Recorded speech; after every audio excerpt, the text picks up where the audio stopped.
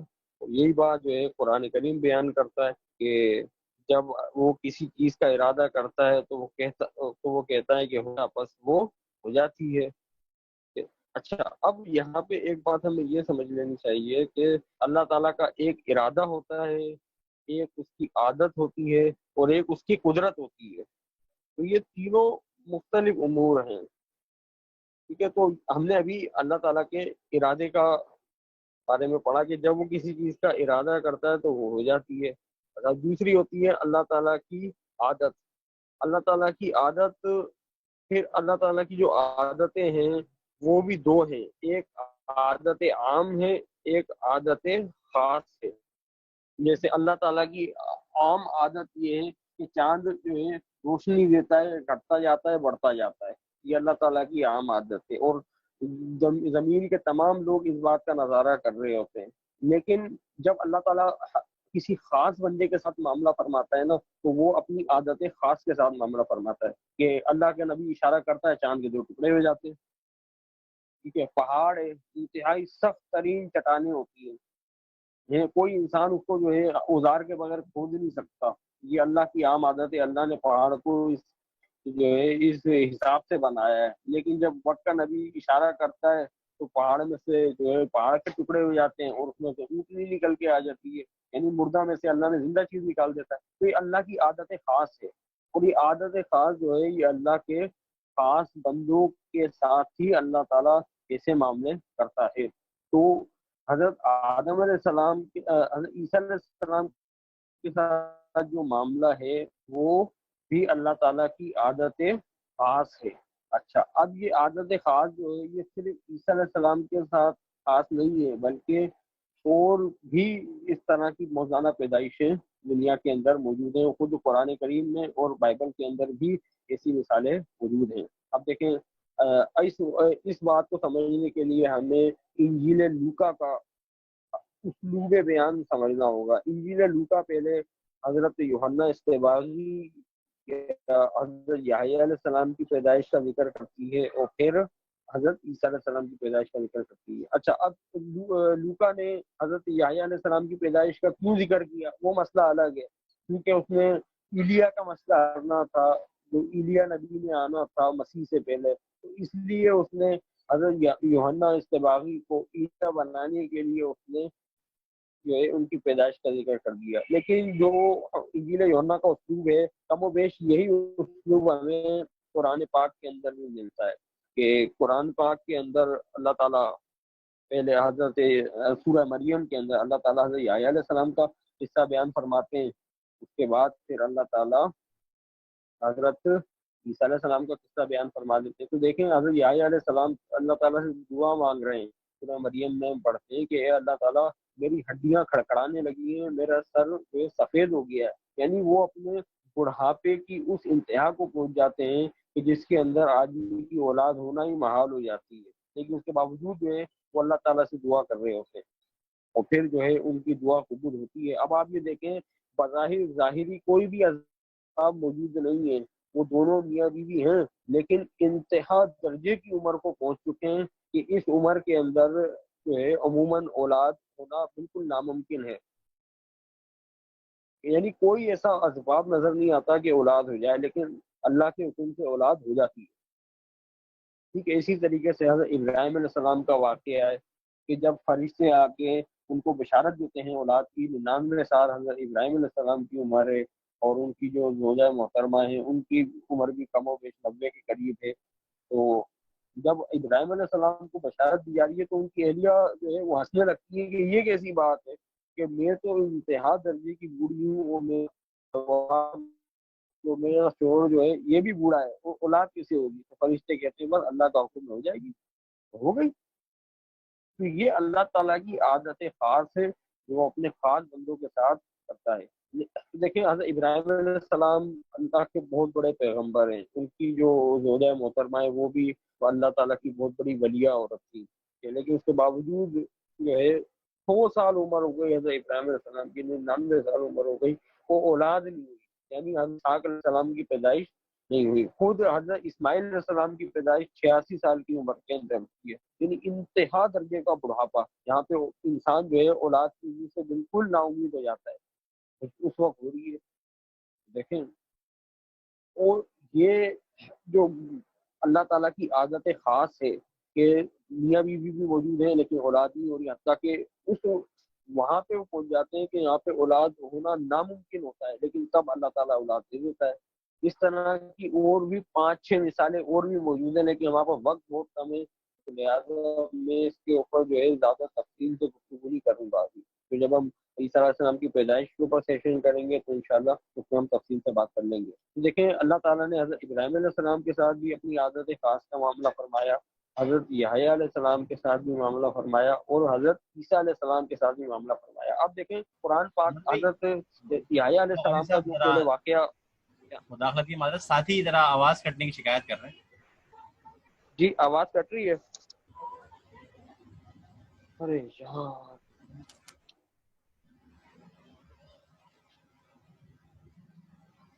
یار، اب یہ مسئلہ یہ ہوتا ہے کہ دوستوں کا خود کا جو ہے وہ کنیکشن ویک ہوتا ہے، تو اب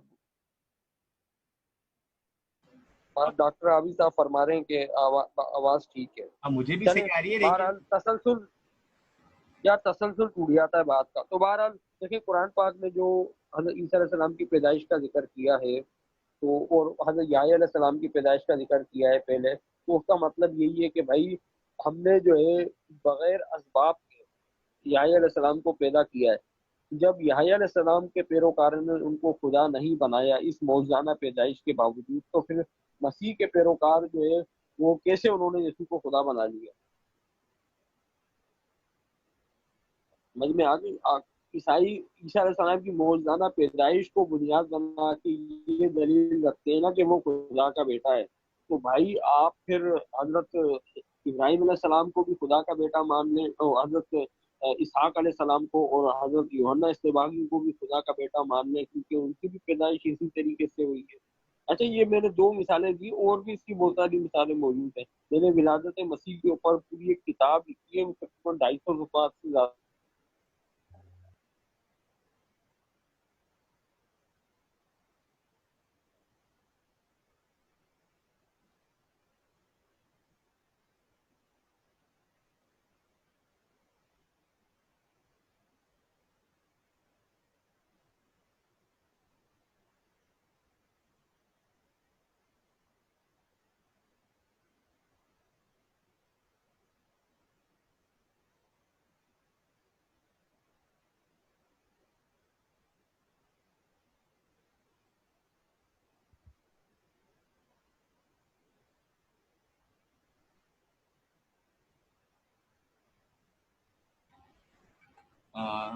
عبداللہ غازی صاحب، آواز جو ہے وہ بالکل ہی چلی گئی ہے۔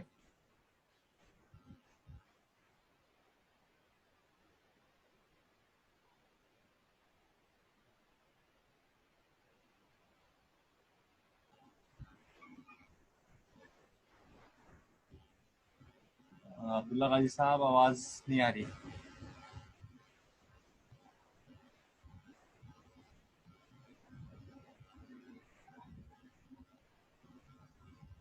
عبداللہ غازی صاحب لیفٹ ہو گئے میرے خیال سے، شاید نیٹ ورک پرابلم کی وجہ سے۔ ہاں جی، آواز آ رہی ہے اب؟ ہاں جی، اب کلیئر آ رہی ہے، بیچ میں آواز بالکل غائب ہو گئی۔ ارے یار، کیا بات کہاں تک ہو گئی تھی؟